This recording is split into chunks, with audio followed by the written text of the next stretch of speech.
안녕하십니까. 오늘은 여섯 번째 강의죠. 철학의 분과에 있어서 오늘은 종교 철학에 대해서 함께 생각해 보려고 합니다.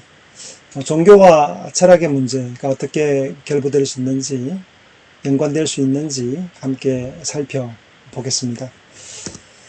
종교 철학은 이 도덕 철학 등과 같이 철학의 한 부분, 한 분과라고 말할 수 있어요.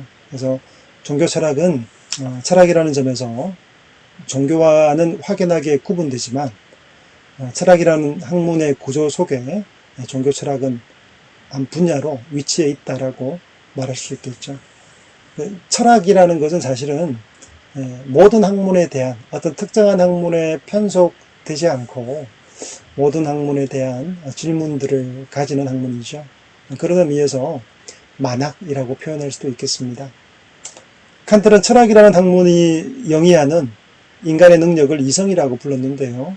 칸트는 이성이 스스로 과제 삼는 것 세 가지가 있다고 이야기를 합니다. 그 첫 번째가 나는 무엇을 알 수 있는가? 라는 질문, 그 인식론과 형이상학적 질문에 대한 이야기를 다루고 있고요. 두 번째로는 나는 무엇을 행해야 하는가는 도덕에 대한 문제 삼습니다. 그리고 마지막으로는 이제 나는 무엇을 희망할 수 있는가, 나는 무엇을 기대해도 되는가라는 질문을 가지고 희망의 문제로 종교를 접근하여 설명해 나가고 있습니다. 칸트는 형이상학으로서의 제1과제는 우리들의 인식은 경험의 세계에 한정되며 경험을 초월한 세계에 대해서는 인식할 수 없다라고 말하고 있습니다. 도덕으로서의 제2과제에 관해서 우리들은 도덕법칙이 단적으로 명령하는 의무를 행하지 않으면 안 된다라고 말하고 정언범법으로 얘기를 하고 있죠. 그리고 종교로서의 제3의 과제의 의미는 우리들이 도덕의 기초에서 행해야 할 것을 행한 경우에 무엇을 희망, 즉 바랄 수 있는가에 대한 것을 이야기합니다. 칸트는 종교를 바로 이 도덕과 연관지어 설명을 하고 있죠. 칸트의 중요한 3부작이 있죠. 순수 이성 비판, 실천 이성 비판, 그리고 이성의 한계 안에서의 종교가 있는데요. 사실은 그의 탐색하는 내용들은 결국에는 도덕에 대한 질문, 순수 이성 비판에서 그리고 무엇을 아는 것에 대한 질문들에서부터 시작해서 무엇을 행해야 할 것인가는 도덕적 질문을 그 근거를 삼기 위해서는 이성의 한계 안에서의 종교라는 신의 문제를, 신의 존재 문제를 다루지 않을 수 없는 방향으로 나아가게 됩니다. 그래서 칸트는 형이상학, 도덕, 종교라는 이 세 과제는 인간이란 무엇인가라는 인간학으로 귀결된다라고 말하고 있습니다. 바꿔 말하면요, 철학은 곧 인간학이다라고 말하고 있는 것이죠. 칸트에게 인간이란 무엇인가라는 문제는 곧 신이란 무엇인가라는 질문과 깊이 겹쳐져 있다라고 말할 수 있겠습니다. 그래서 칸트는 인간이란 무엇인가라는 제4의 질문, 앞서 얘기한 우리는 무엇을 알 수 있는가, 그리고 우리는 무엇을 행해야 하는가, 우리는 무엇을 희망할 수 있는가라는 이 질문을 한 가지로 합친 질문이기도 한데요. 그것을 제4의 질문이라고 표현할 수 있는데 그것이 곧 인간이란 무엇인가라는 그 사물음을 세우고 여기에 답하는 것이 인간학이다라고 말하고 있습니다. 처음에 세 가지 질문이 마지막 물음과 연관되어 있기 때문에 형이상학, 윤리학, 그리고 종교의 전체를 결국 인간학으로 간주할 수 있다라고 말할 수 있습니다. 칸트는 형이상학과 도덕과 종교를 인간학으로 한데 묶고 있지만 앞에 세 가지 질문들이 병렬적 관계가 아니라 이 발전적 관계 속에 있기 때문에 그래서 무엇을 알 수 있는가는 순수 이성 비판과 무엇을 행할 것인가에 대한 실천 이성 비판, 그 다음에 이성의 한계 안에서의 종교라는 방식으로 점진적으로 발전적 과정 속에 놓여 있는 작품인 것을 생각할 때 이 질문 자체가 형이상학과 그리고 도덕과 종교라고 얘기할 때 결국에는 형이상학의 문제와 이 도덕의 문제를 거쳐서 어디로 나아갈 수밖에 없냐면 종교에 대한 문제로 나갈 수밖에 없다라고 말하고 있는 것이죠. 그래서 인간학의 중심에 뭐가 있다라고 표현할 수 있냐면 종교가 있다라고 말할 수 있겠죠. 결론적으로 칸트의 철학은 그 전체가 바로 종교 철학이라고 말해도 사실은 완전히 틀린 이야기라 말할 수 없습니다. 그래서 형이상학적 질문으로 시작해서 인간학적 물음에 이르는 이 과정은 직선적이죠. 이 직선은 정직선이고 인간학적 물음의 종점이라고 말할 수 있겠습니다. 그 인간학적 질문의 종점을 넘어서 다시금 물을 때에 새로운 차원의 물음이 탄생하게 되는데 그 질문이 바로 신이란 무엇인가 라는 질문이 된다는 것이죠. 그 신이란 무엇인가라는 물음을 넘어서 다시 묻게 되면 인간이란 무엇인가라는 물음을 또 새롭게 묻게 된다고 말할 수 있습니다. 신은 인간과의 관계에 있어서 또 인간은 신과의 관계에 있어서 서로를 열어 보여주는 것이라 말할 수 있겠습니다. 그래서 철학과 종교는 일종의 긴장관계 속에 놓여 있는 것이다 라고 말할 수 있겠죠. 그러니까 인간학으로서의 철학과 깊은 연관을 가지고 있는 신학이라는 학문에 대해서도 언급하고 지나갈 필요가 있는데요. 신학이란 신의 존재와 사역, 행위에 대한 질문이죠. 그러니까 신의 존재가 어떤 존재인가 하는 질문들을 묻는 겁니다. 그 신의 존재가 인격적 존재일 수도 있고요. 또 비인격적 존재일 수도 있겠죠. 그리고 신이 행하는 일들과 그리고 행위가 무엇인가에 대한 탐색을 하는 것이 신학이다 말할 수 있겠죠. 여기에서 학문이라는 것은 자연에 근거한 자연신학과 계시에 근거한 계시신학으로 나뉘어 줄 수 있습니다. 우리가 종교 철학을 이야기하자면 이 종교에 대한 문제, 종교와 철학의 문제를 다룰 때 이 종교에 대한 신학적 문제를 다루지 않을 수 없는데 그 신학에도 두 가지 형태의 큰 분류가 있어요. 하나가 자연신학이고 다른 하나가 계시신학입니다.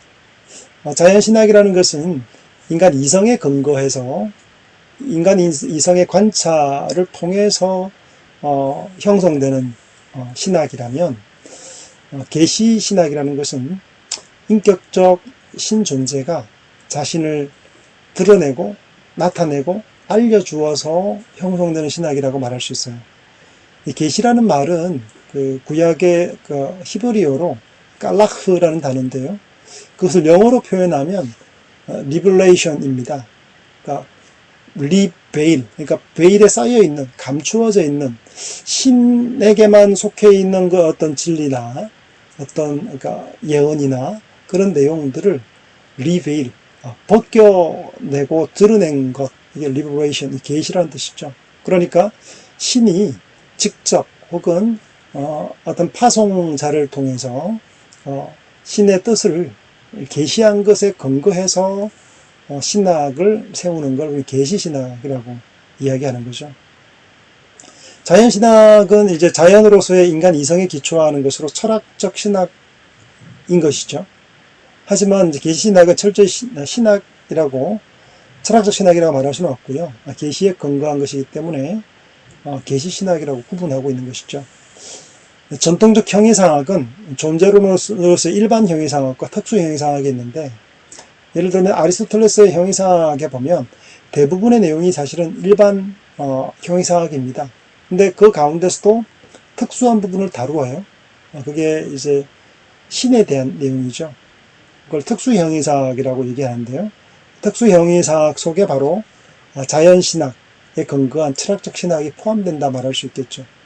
아리스토텔레스는 어떤 형이상학의 책 가운데 일부분만 특수형이상학으로서 신의 존재에 대한 문제와 그 행위에 대해서 다루었다면 이것이 중세로 넘어오면서는 중세의 가장 큰 관심은 뭐였습니까? 신의 존재와 사역에 대한 이야기죠. 훨씬 더 크게 다루어졌던 게 특수형이상학이라고 얘기할 수 있겠죠. 그것이 바로 철학적 신학이라고 말할 수 있을 겁니다. 칸트는 종교를 도덕과 연관지어서 희망의 문제로 간주했습니다. 하지만 종교의 일반적 정의에 의하면 종교란 신과 인간의 관계라고 말할 수 있겠죠. 여기에서 관계는 두 가지 종류가 있는데요. 여기서도 하나는 문화로서의 관계이고 다른 하나는 신앙으로서의 관계입니다. 다르게 얘기하자면 종교에는 문화로서의 종교가 있고요. 문화 종교가 있어요.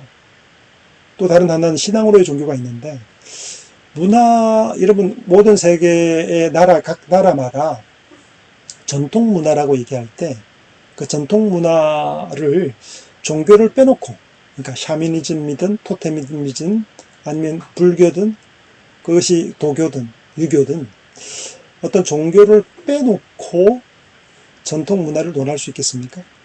우리 한국 전통 문화를 이야기할 때 그 시온을 거슬러 올라가 우리 한국적인 것이라고 말할 때 한국 문화라고 이야기할 때 그 문화는 종교를 빼버리면 유교와 불교와 그리고 도교 그리고 샤머니즘을 빼버리면 성립하는 것이 얼마나 될까요? 아마 거의 남아 있지 않을 겁니다. 서구 역시 마찬가지입니다. 서구에서 기독교와 신화를 빼버리면 뭐가 남겠습니까? 종교를 빼고 나면 문화적인 요소가 없죠. 그래서 문화적인 의미에서 해도 종교, 문화로서의 종교와 실제 인격적 존재 혹은 어떤 실제 살아있는 존재, 그것이 인격적이든 비인격적이든 상관없이 스피노자가 얘기했던 것처럼 모든 만물에 깃들어 있는 신이든 애니미즘이든 토테미즘이든 그게 살아있는 거죠. 일본의 문화, 종교라는 것이 문화적 종교가 있는가 하면 실제 신앙하는 종교가 있는 거죠. 그걸 구분한다는 것이죠. 문화로서의 종교와 실제 신앙으로서의 종교가 구분되는 거죠. 서구 사회는 자신들이 다 기독교인이라고 얘기를 해요. 80% 90% 이상이 기독교인이다 라고 얘기를 한단 말이에요. 근데 사실은 문화 종교인일 가능성이 높을 수도 있죠. 실제 교회도 가지 않고 신앙의 행위도 하지 않고 하나님 찾지 않으면서도 자신은 그렇게 속했다라고 생각하는 거죠. 문화 종교인 거죠. 실제로 신앙하는 대상으로서의 종교와 구분된다고 말할 수 있겠죠. 문화로서의 종교는 문화와 연관된 종교 행사들에서 잘 드러나고 있는데요. 신앙으로서의 종교는 주체적이고 자각적인 것으로 종교 철학에서 문제 삼는 것은 바로 이 신앙으로서의 종교와 연관된 것입니다. 그러니까 문화적인 문제를 철학적으로 다루는 게 종교 철학이 아니고 신앙하는 실제 문제와 연관해서 묻는 것이죠. 자연종교, 계시종교가 있다고 말씀을 드렸죠. 신앙으로서의 종교에 있어서 신과 인간의 관계에도 두 가지 종류로 구분할 수 있는데 하나는 인간편에서 능동적으로 신에게 향해 가는 관계가 있고요. 하나는 반대로 신이 주도적으로 인간에게 다가오는 관계로 수동적인 관계가 있습니다. 물론 둘 다 수동적인 거고 능동적인 것이 있지만 우선순위에 있어서 능동적으로 인간이 스스로 찾아가고 발굴해가는 작업들을 통해 종교를 구현하고 구성하는 방식이 있는가 하면 계시종교의 특징이 뭐냐면 누군가가 찾아오는 거죠. 신이 직접 찾아와서 인간 발생하는 종교. 그런 의미에서 수동적이죠. 물론 거기에 대해서 반응하고 신앙한다는 점에서 완전 수동은 아니다 할지라도 그 시작에 있어서는 수동적일 수밖에 없죠. 신이 찾아오는 것 방식이죠. 능동적인 관계는 바로 자연종교의 특징을 가지고 있고요. 수동적인 관계는 계시종교의 특성을 가지고 있습니다. 자연종교는 자연신학에, 계시종교는 계시신학에 각각 대응한다라고 말할 수 있겠죠. 자연신학은 자연종교로서 로고스를, 그리고 계시신학은 계시종교로서의 로고스를 대응한다고 볼 수 있겠습니다. 종교 철학의 특성에 대해서 함께 얘기를 좀 나눠야 되는데요. 종교 철학은 철학으로서의 종교는 아니지만 종교 철학으로서의 특성이 존재합니다. 즉 철학은 일반적으로 지성의 행위이지만 종교는 지성을 초월하는 것을 포함하고 있죠. 심리학에서도 일반 심리학이 있지만 이상 심리학이 있죠. 넘어서는 게 존재하죠. 그러므로 종교 철학에서 본래 지성의 학문으로서의 철학은 어느 정도 변형이 있을 수밖에 없다는 거죠. 둘째는 종교 철학의 특성의 두 번째로는 종교 철학에서 철학은 어쩔 수 없이 신학과 관련될 수밖에 없다는 거죠. 즉 종교 속에는 당연히 계시종교도 포함되기 때문에 종교 철학은 계시신학과 관련되지 않을 수 없다는 것입니다. 그래서 신학적인 내용들, 맥락들을 다루지 않을 수 없다는 거죠. 과학과 달리 철학은 특정한 연구 대상이 없죠. 철학은 만학이라고 표현드렸는데 모든 학문에 대한 질문들을 가지고 있습니다. 모든 것이 연구 대상이 되는 것이죠. 그 중에서도 오랜 역사 속에서 철학이 깊이 관여해온 연구 대상이 있다면 그것이 바로 종교일 겁니다. 그 다른 어떤 문제들보다 가장 오래된 문제 제기와 탐색의 대상이 바로 종교였다는 점을 부인하기는 힘들 겁니다. 폴 틸리는요, 철학과 이 종교의 관계를 이렇게 설명합니다. 철학과 종교는 이 비소유와 소유, 또 묻는 것과 답하는 것 사이에 서 있는 것이라고 표현합니다. 비소유와 소유. 비소유는 철학을 얘기하는 거고요. 소유는 종교를 얘기합니다. 비소유는, 철학은 진리를 소유하고 있지 않습니다. 도상에 있다는 것이죠. 무슨 말이냐면 답을 가지고 있지 않다는 얘기입니다. 묻고 있지만 답을 하지 않는 것이죠. 탐색하지만 찾았다고 말할 수 없는 것이죠. 비소유가 특징입니다. 하지만 종교는 진리가 있다고 얘기하고 있고 진리를 가졌다라고 얘기를 하죠. 이 비소유와 소유의 관계로 구분될 수 있는 것처럼 또 하나로 표현하죠. 묻는 것과 답하는 것. 철학이 묻는다면 종교는 답을 합니다. 철학이 묻죠. 이 세계는 어떻게 만들어졌는가? 종교는 답하죠. 답을 가지고 있습니다. 인격적인 존재가 만들었다? 아니면 무엇에 의해서 형성되었다? 각기 질문에 대한 답들을 가지고 있어요. 그래서 철학의 특징은 그래요. 비소유입니다. 소유가 아니에요. 그리고 묻는 것입니다. 답하는 것이 아니고 묻는 것입니다. 그래서 언제나 철학은 진리 탐구의 도상 위에 있는 것이죠. 아직 진리를 소유하고 있지 않는 것입니다. 그의 특징이에요. 이와 달리 종교는 이미 진리를 소유하고 있다 말할 수 있습니다. 만약에 종교가 묻는 것이고 답하지 않는다면 종교가 아닐 겁니다.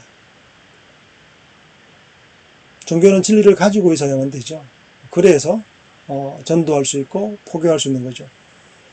또 철학은 본질은 묻는 데 있지만 종교의 본질은 이미 소유한 진리에 의해 답을 하는 데 있습니다. 그것이 종교의 특징이고 종교의 종교다움입니다. 철학다움이라는 것은 묻는 것이지 진리에 대해서 선언하고 또 확정하는 게 아니에요. 어떤 것을 확정하는 것이 있다면 아마 철학에서는 사이비로 얘기될 겁니다. 그래서 이와 같이 철학과 종교는 진리에 관한 비소유와 소유의 대립 관계 속에 있다라고 말할 수 있겠죠. 그리고 존재 방식에 있어서도 철학은 묻지만 종교는 답하는 방식으로 이 대조점에 서 있다. 그 관계를 잘 이해하는 게 필요합니다. 어떻게 이런 비소유와 소유가 그리고 묻는 것과 답하는 것이 함께 어울려 줄 수 있는가라는 것이 종교 철학의 문제인 것이죠. 종교는 이미 진리를 소유하고 있고 답할 수가 있는데 반해 왜 철학은 아직도 진리를 소유하지 못한 채 진리를 찾아 묻지 않을 수 없을까요? 왜 물어야만 하고 왜 철학은 진리를 말하지 않을까요? 종교는 진리를 소유하는데 왜 철학은 진리를 소유하지 못하는 것일까요? 철학과 종교의 근본적인 차이가 있기 때문이죠. 종교는 진리를 믿지만 철학은 진리의 근거를 묻는 것이죠. 종교가 진리를 선언하고 선포한다면 철학은 그 선포된 진리에 대해서 물음을 가지고 그 근거를 따져 묻는 것이죠. 믿는다는 것은 결국 근거를 묻지 않는 것이지만 철학은 믿기보다 근거에 대해 끊임없이 묻는다는 점에서 결정적인 차이를 가지고 있습니다. 여러분, 그 종교라고 말할 때, 건전한 종교라 말할 때 질문하는 것 있죠. 그 지식에 대한 문제 삼습니다. 그것을 빼버리고 무조건 덮어놓고 믿으라 말하는 것은 맹신이고 사입이고 잘못된 종교죠. 분명히 건전한 종교에는 반드시 묻는 것과 지식의 문제를 포함하고 있어요. 하지만 결정적으로 철학과 다른 점은 그 답을 가지고 있다는 겁니다. 다 대답이 지식의 문제를 포함하지만 그것을 신앙한다는 의미에서 질문을 더 이상 묻지 않는 것입니다. 한계 지어진 이성과 인생에 대해서 인정하는 것을 의미하는 반면에 철학은 이성을 우위에 두기 때문에 끊임없이 그 근거에 대해서 질의하고 질문하는 것이죠. 철학은 본성적으로 묻는 학문이고 따라서 진리를 향한 도상에 늘 있습니다. 진리에 도달하여 어느 시점에 평안을 누리거나 그리고 안착하는 일이 없습니다. 철학은 그럴 수 없어요. 계속해서 물어가는 거죠. 그래서 사람들이 중간에 필요함을 느끼기도 해요. 철학은 운명적으로 끊임없이 묻는 것이기 때문에 확고한 답을 찾기를 원하잖아요. 그러면 종교로 가야 하는 거죠. 철학은 운명적으로 끊임없이 도상에서의 묻는 것에 그 철학적 운명이 있다고 보시면 되겠습니다. 종교 철학은 이미 말했듯이 종교가 아니라 철학에 대한 논의죠. 그러나 단순한 철학은 아닙니다. 종교 철학으로서의 종교, 더욱 구체적인 종교와 연관되지 않을 수 없는 거죠. 철학하는 탐구하고 탐색하는 대상이 바로 종교이기 때문에 그렇습니다. 구체적인 종교와 매개되지 않는 종교 철학은 단순한 형이상학이지 인간적 생명 구원과는 아무도 상관없는 것이 되겠죠. 철학과 종교의 관계의 고찰이 어려운 이유가 철학의 원리가 종교의 원리와 충돌하기 때문입니다. 이 두 원리는 지와 신의 문제, 지식 우위와 신앙 우위의 어떤 충돌 때문에 발생하는 갈등이다. 이것 때문에 어렵죠. 철학의 원리가 지라면, 지식이라면 종교의 원리는 믿음이죠. 물론 여러분 철학의 원리가 지라고 지식이라고 말하지만 이 지식도 뭐가 필요합니까? 믿음이 필요해요. 여러분 무엇을 안다라고 얘기할 때 안다라는 근거가 필요하잖아요. 그 안다는 것을 증명하기 위해서는 전제가 필요해요. 어떤 사실에 대해서. 데카르트가 회의하는 나, 내가 의심하는 나를 기초로 해서 이성의 중심에 대한 전제, 그 신앙 위에서 지식을 탐색해 가잖아요. 그렇지 않으면 그 신앙이 기반되지 않으면 지식이 일어날 수 없어요. 바르게 파악해 나갈 수 없죠. 내가 인지하고 내 눈에 들어오는 사실들이 내가 자각하는 것이 사실이라는 것에 대한 신앙 위에서 진리를, 지식을 추가해 갈 수 있죠. 그런 의미에서 사실은 지식이라는 것도 신앙의 기반에 있다 말할 수 있겠죠.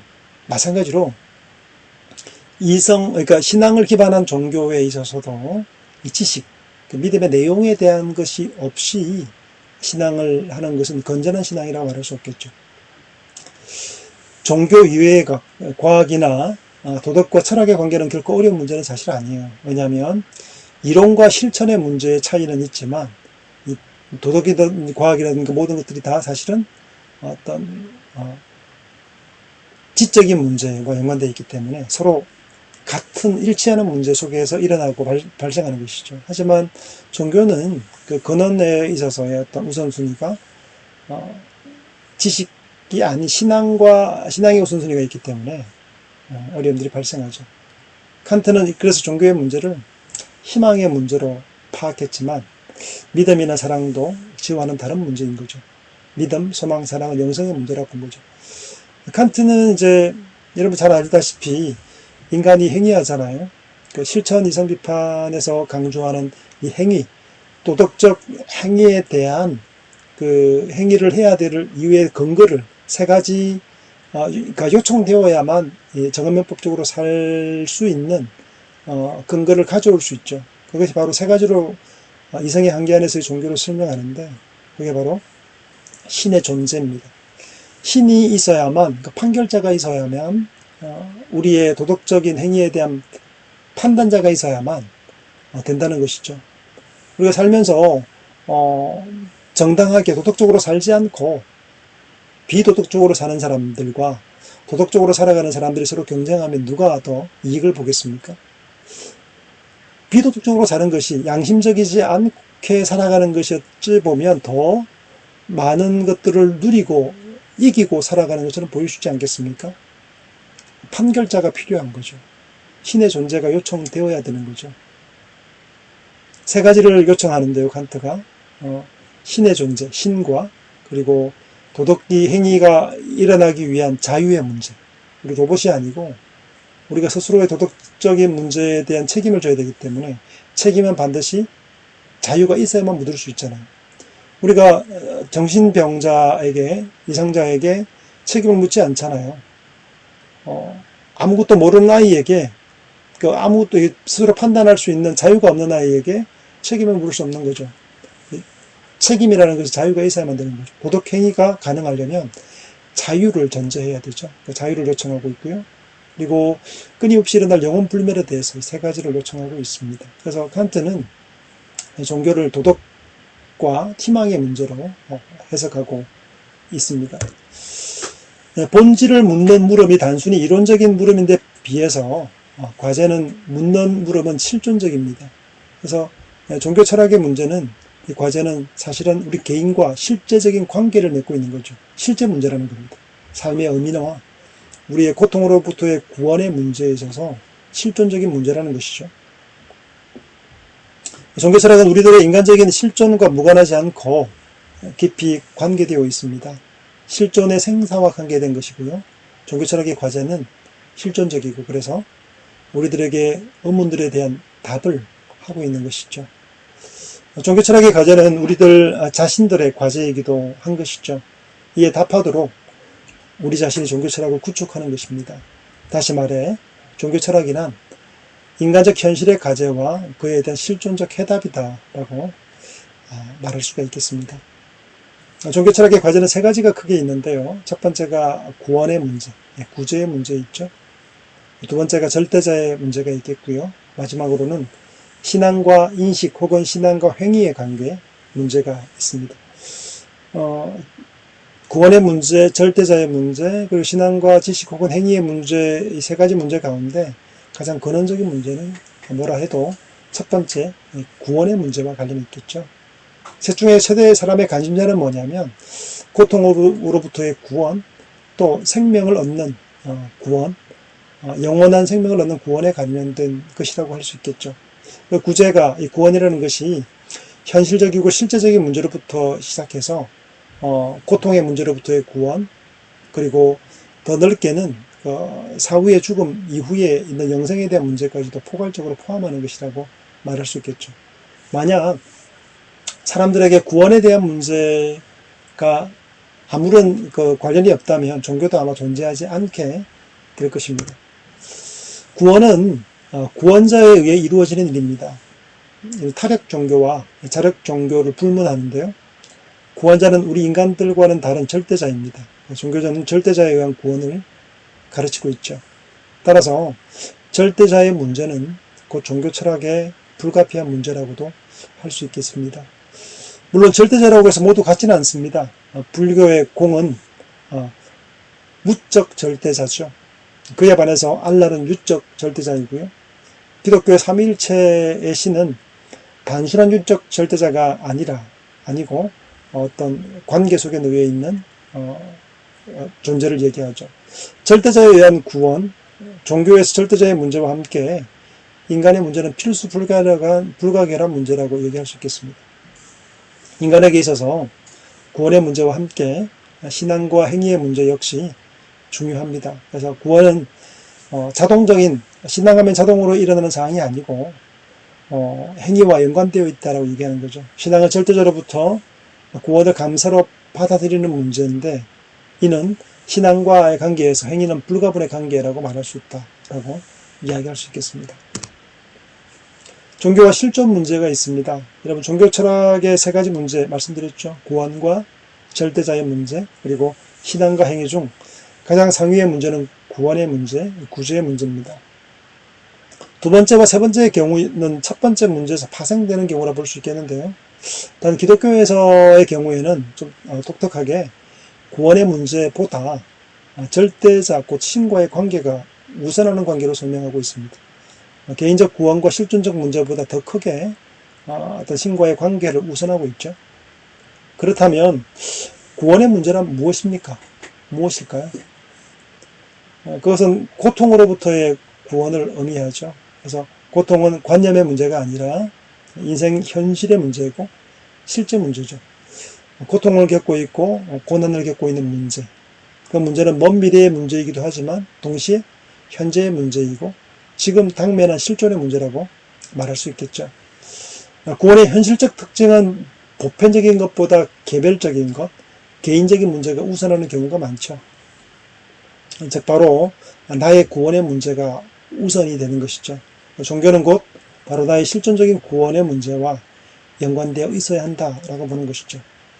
종교가 개인적 현실 문제가 연관된다는 점에서 리얼리티라고 말할 수 있겠습니다. 예수님 같은 경우에는 이제 보면 많은 어떤 적대 세력들이 존재했죠.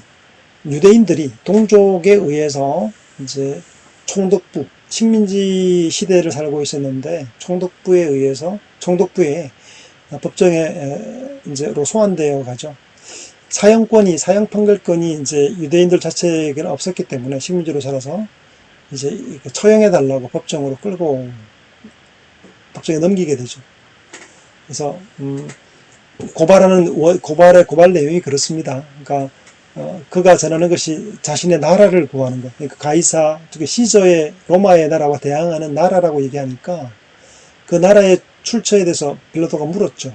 근데 내 나라는 이곳에 속한 것이 아니다 얘기하니까 종교적 문제로 파악했던 빌라도. 근데 유대인들의 경우에는 예수님 스스로가 자신을 신이라고 얘기하니까, 하나님이라 얘기하니까 신성 모독의 어떤 범죄로 그를 죽이고자 한 거죠. 그렇게 해서 빌라도 법정으로 소환되어 갔을 때 신문을 받게 되는데 이렇게 얘기합니다. 내가 이를 위해 태어났으며 이를 위하여 세상에 왔나니 곧 진리에 대하여 정언하려 함이로다. 무릇 이 진리에 속한 자는 내 음성을 듣느니라 라고 막 이렇게 얘기하니까 진리에 대해서 얘기하니까 진리에 대해서 정언하고 이 진리에 속한 자는 내 음성을 듣는다 말하니까 빌라도가 궁금해졌죠. 진리가 뭐냐? 라고 물었죠. 우리가 아는 것처럼 진리의 문제는 사실 다의적인 의미를 가지고 있습니다. 여기서 예수님이 얘기했던 진리와 빌라도가 물었던 진리의 문제는 다를 겁니다. 진리의 문제는 종교적 문제로 구원과 관련된 진리를 가리키고 있죠. 내가 곧 길이요 진리요 생명이니 나로 말미암지 않고는 아버지께로 올 자가 없느니라 라고 말할 때 이 진리의 문제는 구원의 길이, 생명이, 구제가, 구원이 예수 없이는 없다고 주장하는, 강조하고 있는 것이죠. 기독교뿐 아니라 모든 종교는 자신이 진리를 소유하고 있다고 주장합니다. 대체 그렇다면 어떤 종교가 진리일까요? 각자의 종교마다 자신에게 진리가 있다고, 생명이 있다고, 구원의 원천이 있다고 말한다면 어떤 것이 참된 진리를 소유한 종교일까요? 어떤 종교가 절대자에게 이르는 길이며 생명을 약속해 줄 수 있나요? 현대로 지나와 시간이 흘러서 현대로 접어들었잖아요. 현대는 사실은 무신론과 니힐리즘의 시대라는 점에서 역사 속에서 매우 특별한 시대입니다. 현대는 무신앙의 시대로 불리고도 있죠. 무신앙이란 신의 존재를 부정한다는 의미죠. 아우슈비츠와 킬링필드, 인종학살의 현장을 기억하지 않습니까? 그곳에 신이 있었습니까? 라고 질문하죠. 신이 있다면 왜 이런 일이 벌어지는가? 니체가 죽인 신은 신에 대한 관념이지 신 자체가 아니죠. 신은 살아있는 존재이고 살아있는 신이라면 죽는 일이 없죠. 신이 어떻게 죽습니까? 하지만 현대는 어쩌면 애초부터 신은 존재하지 않았을 수도 있다라고 의심하는 것이죠. 신이 존재함에도 어찌 아우슈비츠와 쓰나미와 같은 일로 수십만 명이, 세월호와 같은 끔찍한 전실이, 인종 청소가 일어날 수 있겠는가라고, 왜 그런 현장에 신은 침묵하는가라고 묻는 것이죠. 신은 없고 단지 부조리만 있는 것이 아닐까? 세상이 이렇게 교직인 이유는 신이 존재하지 않기 때문이 아닐까? 부조리 속에 무상한 인생을 살 수밖에 없는 것이 아닐까? 어쩌면 초부터 질서가 없는 세상이 아닐까? 라고 묻는 거죠. 여기에서 일어나는 문제가 바로 신정론의 문제죠. 변신론, 신에 대해 변호하는 것, 신의 정당함을 논하는 것을 신정론이라 그러는데요. 신이 존재한다면 분명 악한 신, 것이다. 에러스턴 블로우는 신이 존재한다면 악한 신이 아니고서는 이렇게 악랄한 일들이 벌어질 수 있겠는가라고 묻고 있는 것이고요. 아니면 이신론, 디즘이라 그러죠. 창조한 신이 지금 힘이 약해진 것 아닐까? 라는 생각들을 이어서 신의 존재를 부정하거나 현대에 더 진행하면서는 신 대신에 자신을 신으로 삼는 방향으로 이동하는 시대를 우리는 살고 있다고 말할 수 있겠습니다. 여러분, 종교를 인간학으로 규명한 사람이죠. 포여파워가 있습니다. 포여파워는 현대에서 가장 근본적인 종교 비판을 감행한 철학자 중 한 사람으로 자신을 무신론자로 자임했습니다. 우리는 누군가의 가르침에 의한 무신론자가 아니라 태생적인 무신론자이며 무신론은 우리의 혈육이다라고 이야기합니다. 포여바가 말하고 있는 무신론은 한마디로 인간과는 다른 신의 폐기라는 것이죠. 그의 무신론은 근대 인간 중심주의로의 핵이 신학을 인간학으로 파악하는 일이라고 말하고 있습니다. 그는 기독교 몰락의 시대를 살고 있다고 말하면서 신앙을 대신해서 무신앙이, 성경을 대신해서 이성이, 종교와 교회를 대신해서 정치가, 하늘을 대신해서 땅이, 기도를 대신해서 노동이, 지옥을 대신해서 가난이, 기독교인을 대신해서 인간이 등장했다라고 말했습니다. 그는 신앙의 시대는 이제 끝났고 지나갔고 무신앙의 시대가 도래했다라고 이야기를 하고 있습니다. 그러니까 포여바는 기독교의 핵심적인 근본 교리를 두 가지로 이야기를 해요. 하나가 바로 삼위일체론이고 다른 하나가 이제 그리스도의 양성론인데요. 삼위일체라는 말은 아버지와 아들과 성령이 셋이지만 하나라고 하는 교리입니다. 다시 말하면 세 위격, 히포스타시스를 가지지만 세 인격이 아버지와 아들과 성령이라는 세 인격이 존재하지만 그 본질, 우시아가 그 본질에 있어서 하나라는 것이죠. 그 세위격은 그 본질에 있어서 동격, 호모 우시오스라 말하는 동일 본질이라고 이야기하는 게 바로 삼위일체론이고 이것이 기독교의 핵심이라고 보았습니다. 그러니까 이것을 거절하면 기독교인이 아니라고 얘기를 하는 거죠. 그 이슬람교의 단일신, 알라라고 말하는 단일신론과는 완전 달라요. 그래서 여러분 구분하셔야 합니다. 유대교의 경우에는 삼일체라 말할 때 아버지와 아들과 성령을 말할 때 이 아들인 그리스도 예수님을 신으로 인정하지 않는 거죠. 하나의 선지자고 선생님 교사일 수 있지만 신이 아니라고 정하는 거. 이거 이제 다른 삼일체론과 동일한 신이라는 세 분이 하나라고 얘기하는 동일 본질이라는 것을 거절하는 게 유대교이기 때문에 사실은 근본적으로 다른 요소들을 가지고 있습니다. 이슬람교도 마찬가지입니다. 그래서 포여바는 삼위일체를 어떻게 얘기하냐면 신 자신 내부의 관계 구조의 원천이 실제로는 사회적, 공동체적인 인간의 실제적 삶에 있는 것으로 인간의 생을 투사한 것일 뿐이라고 얘기합니다. 그러니까 삼위일체 신을 계시된 것이 아니라 사람들의 사회적 관계를 투사해서 표현한 것이 삼위일체론이다라고 실존하는 삼위일체의 존재를 부정했던 것이죠. 그리고 두 번째로는 이제 양성론인데요. 그리스도의 성육신, 그러니까 사람이 되는 일을 성육신이라고 그러죠. 사람이 되었는데 하나님이 신이 되었다. 하나님의 아들이 신이 되었다고 말하는 것은 인간에 대한 신의 사랑을 나타내고 있는 것. 그러니까 사람들을 사랑해서 아들을 보내어서 세상을 구원하기로 했다는 신의 사랑을 드러내는 사건이 아니고 실제로는 인간에 의한 인간애라고 그렇게 해석하죠.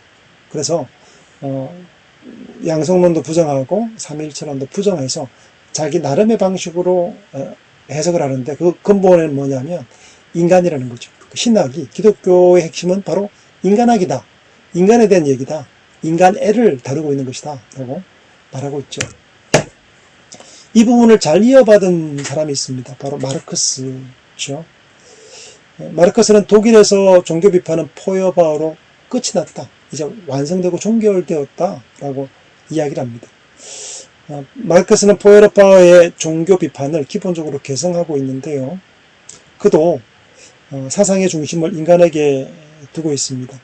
인간이 종교를 만든 것이지 종교가 인간을 만들었다고 보지 않았던 거죠. 종교란 결국 사람들이 만든 것, 투사해낸 것이라고 본 거죠. 그런 의미에서 포에르바흐를 그대로 개성한 인물이라고 말할 수 있겠습니다. 포에바에 의하면 인간은 추상적, 고립적, 인간적 개체로 파악됩니다. 하지만 마르크스는 인간은 본래 사회적 존재라고 본 거죠. 포에바가 인간 실존과 개인에 집중했다면 마르크스는 인간이 살아가는 그 구조 있죠. 사회적 관계망 구조에 더 집중했던 인물이죠. 인간은 추상적인 세계 밖에 머무는 존재가 아니라 곧 사회이며 국가라고 본 거죠. 정치적 인간, 사회적 인간으로 파악하면서 인간은 사회적 현실과 긴밀히 연관되어 있는 존재로 파악하고 있습니다. 마르크스는 포에바에서 2차적 존재로 간주되었던 사회관계야말로 인간에게서 가장 현실적인 것이라고 간주했습니다. 포에바는 신학을 인간학으로 환원했는데 마르크스에 의하면 인간적 현실은 곧 사회적 현실이라고 읽어냅니다. 하지만 이 현실은 전도되었는데 종교란 이 전도된 현실을 민중이 받아들이도록 하기 위해 사용되는 아편이라고 본 거죠.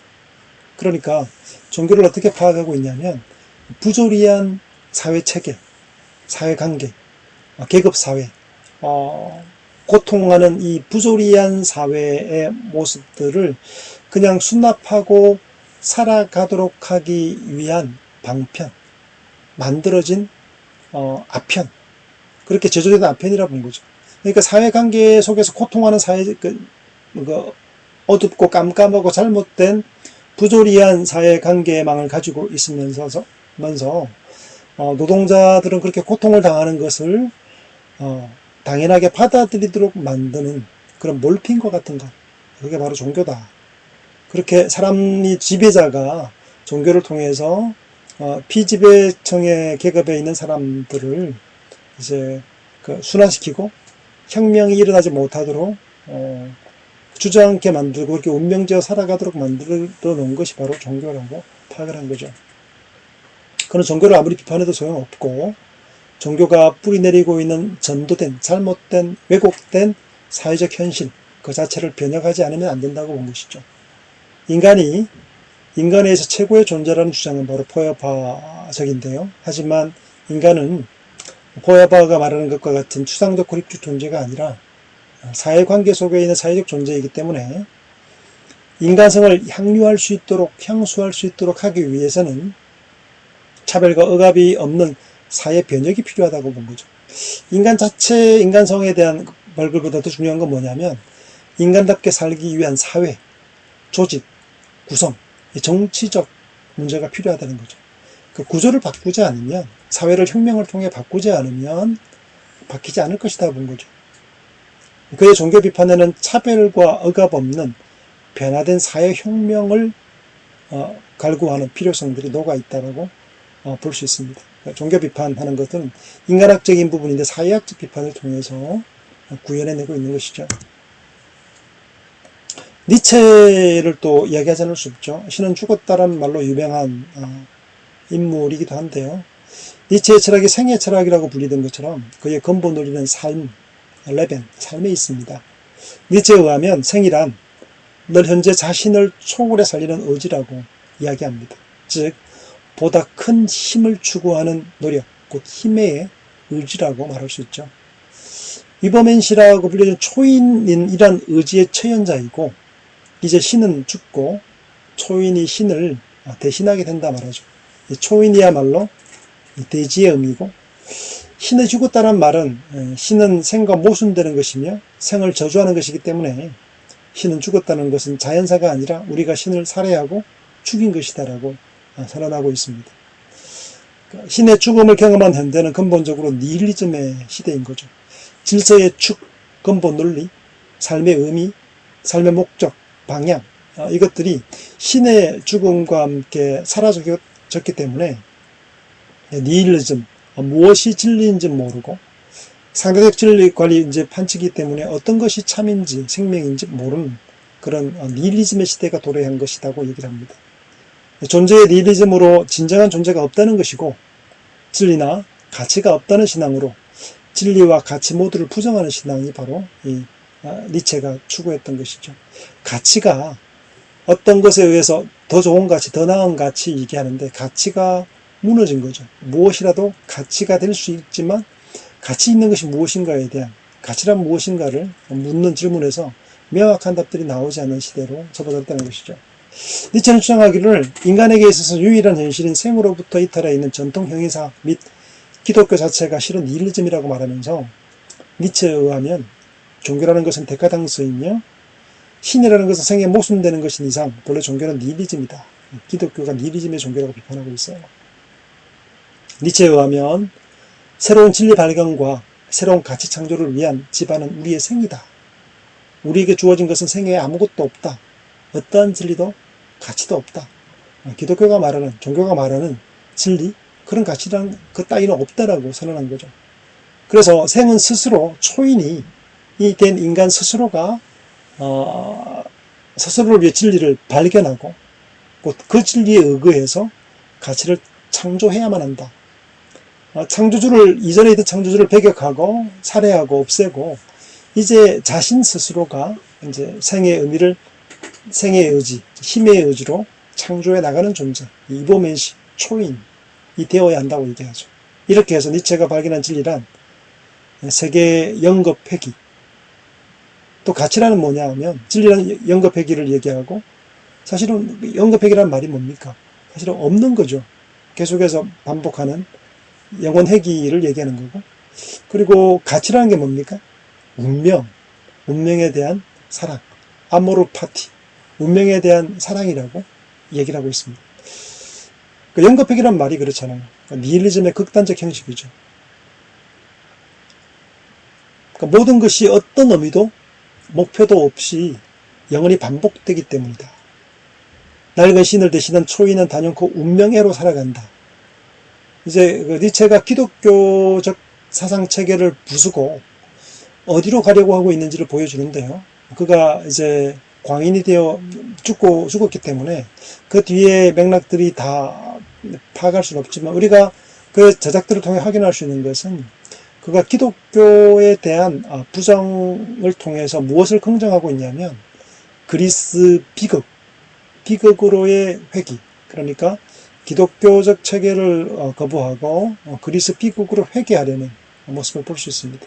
운명애로 살아가는 것. 초인 짜라스트루스라는 지상의 인간에게 죽음밖에 가져오지 않죠.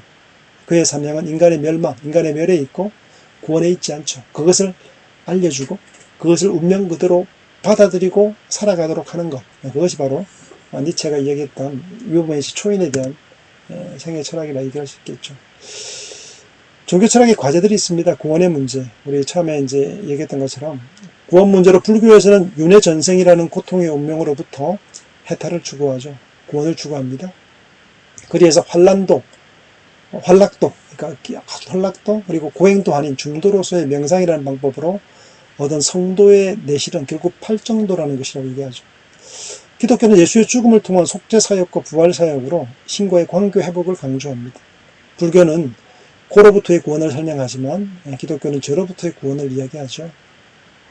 사실은 죄의 결과로서의 고가 온 것으로 본다는 측면에서 서로 연동되는 부분이 있어요. 하지만 차이를 가집니다. 붓다는 스스로의 명상을 통해 성도를 얻었죠.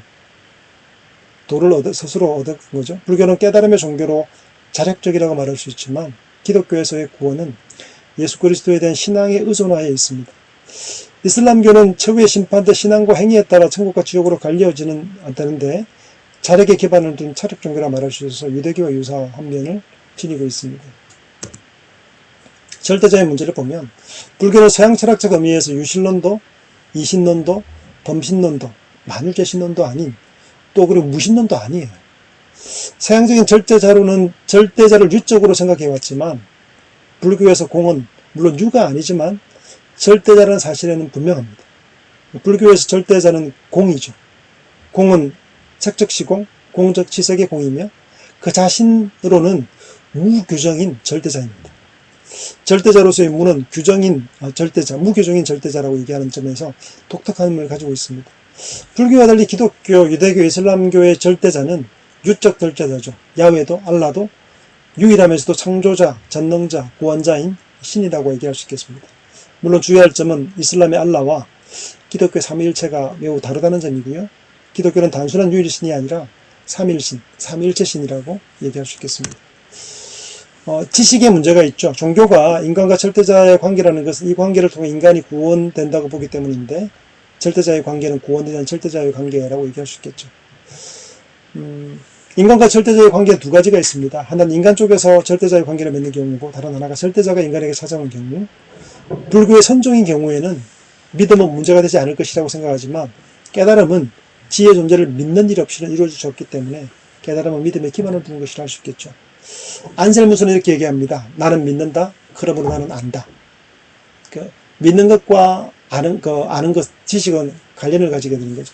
지는 믿음에 기반을 두고 있기 때문입니다. 믿음과 행위의 문제에 있어서 칸트는 예수의 종교가 신에 대한 단순한 제의를 구하는 종교가 아니라 도덕적 종교, 선한 행실의 종교라는 사실을 강조했죠. 예수는 신앙과 행위의 일치를 강조합니다. 행위를 동반하지 않는 신앙은 관념적이고 신앙에 기반을 두지 않는 행위는 율법주의적이라고 본 거죠. 구원은 단지 개인의 구원이 아니라 인류의 구원, 나아가 우주의 구원이지 않으면 안 되는 것이죠. 우주의 구원 없이 인류의 구원이 없이는 개인의 구원도 없다고 본 거죠. 그래서 구원은 피조물 전체의 구원이지 않으면 안 된다고 얘기를 하고 있습니다. 그래서 칸트에 의하면 인간은 개인으로서의 자기 최고선을 촉진한다고 하는 의무 외에도 인류로서 공동체적 최고선을 촉진할 의무를 가지고 있다고 본 거죠. 칸트의 이런 입장과 제안에 의해서 사실은 오늘날의 유엔과 같은 기관이 형성되었다고 해도 틀리지 않을 겁니다. 우리 다음 시간은요, 철학의 이게 7번째 시간으로서 과학 철학으로의 초대, 과학과 철학의 관계를 함께 이야기해 보도록 하겠습니다. 여러분 오늘 또 수고 많으셨습니다. 오늘 여기까지 하겠습니다. 감사합니다.